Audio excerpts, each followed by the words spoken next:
Hi, so today we're doing a additional SSD into the PS5. That's the SSD. It also needs this heatsink, and here's the PS5 in pieces. So I'm looking at the instructions on the screen, and what it says is use a Phillips #1 to open up the expansion slot, which I'll do now, thusly.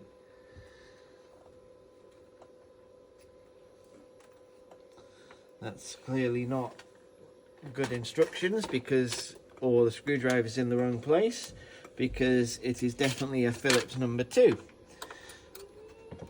There we go. The instructions are wrong. So it's a Phillips #2. So we open that up, and then inside here, that'll come out. It's magnetic, that's why. So inside here is a slot for the new hard drive, see? And this is the new hard drive, so we'll unbox this now. So see how the best way to unbox that is. This side it looks like, I think it's got some tape on it. So you always need to make sure you ground yourself. The Mac monitors are grounded, so there you go. That disperses any electricity. And let's see what this new hard drive looks like. It looks like that. So the first thing we've got to do before we put it in is put the heatsink on. This keeps it nice and cool and stops it from overheating. So I've already checked the compatibility of these parts to make sure that they'll work together. Making a right pig's ear of this box. This certainly isn't going back if it's faulty. I don't like opening boxes, though I'm not an unboxer. So there's the heatsink. It's very heavy. And what I now need to do is figure out how to fit it on so that it fits in place. So we'll stop the video there. That's the heatsink, that's the SSD, and we might do a part 2. So we're back with part 2 of how to install an upgraded M.2 SSD into a Sony PS5. So here's our crucial 4TB M.2 SSD, ultra fast. So it's got a little screw in there, so we need to make sure we don't lose that when we open it, because that's obviously going to happen. So we open it very carefully and make sure we keep this screw super safe. And now make sure we're grounded again.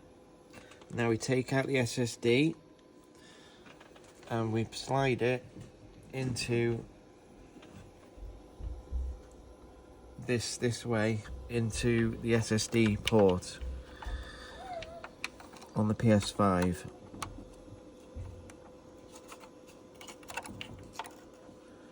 Just to make sure we get the right place. There it is.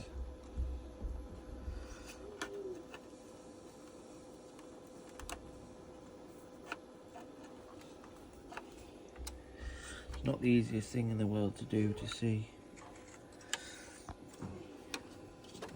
It looks like it just pushes in, but in actual fact I can see a notch there. That's where it goes in.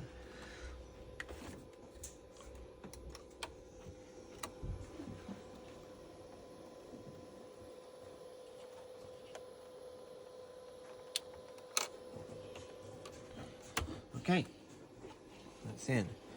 So now we put the spacer back in. It goes there. Oh no, we don't need a spacer for this one. Lost it anyway. We just need to use the new screw. Well, that screw is not the right type, is it? Okay, so now we've put the SSD in place and the heatsink is now on top. So all we need to do is use the new supplied screw to screw down the new heatsink to cover the new SSD. There we go, that's tight. So the final job, I've cleaned it out of dust as well. On here, look, there's all these sort of hooks on here. So all you do is you put this back on here and then push it down and slide it. So now, if you just follow me this way, we'll put the things back in. So here's your PS5, put it down back here, and if you just, we just fit the cables back in at the back, basically. So the first one to go back in is the power cable.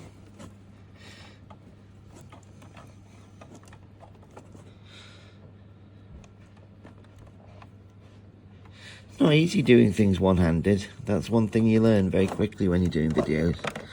Okay, so then the next thing that goes in is the HDMI, which is that one. Goes in there. Then the next thing that goes in is the Ethernet cable, because we have fibre broadband, so it's best to keep it all wired. The next thing that goes in is an attachment for a game accessory that's over there. So we'll just put that in, the USB thing there. And then finally we've got this hard drive here that is an SSD as well. It's dusty as heck, but it's got a lot of games on it, mainly PS4 ones, so that goes in there. Then we'll just push the PS5 back onto its stand a bit more.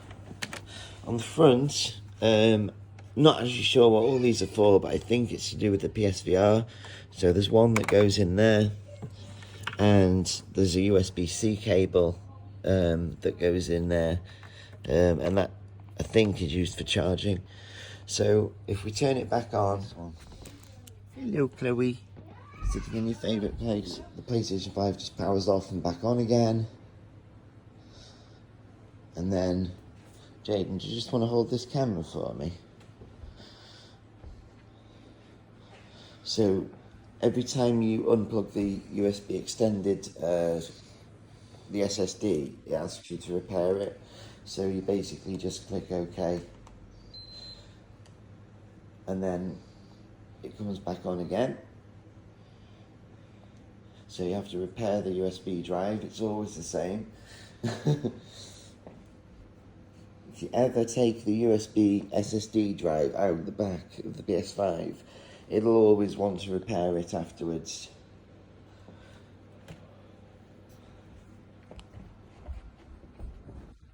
So this takes forever, so we'll just wait. I'll turn the video off and wait. Super geeky, but the PS5 now has an M.2 SSD storage, which is 4 terabytes in size. So I've moved all the games that Jaden's got already to it, and I've still got quite a lot of space free. So you can also choose extended storage, which is just a USB SSD. That's got quite a lot already on it, and the console storage, which is quite free now. So yeah, I'm pretty happy with the SSD expansion.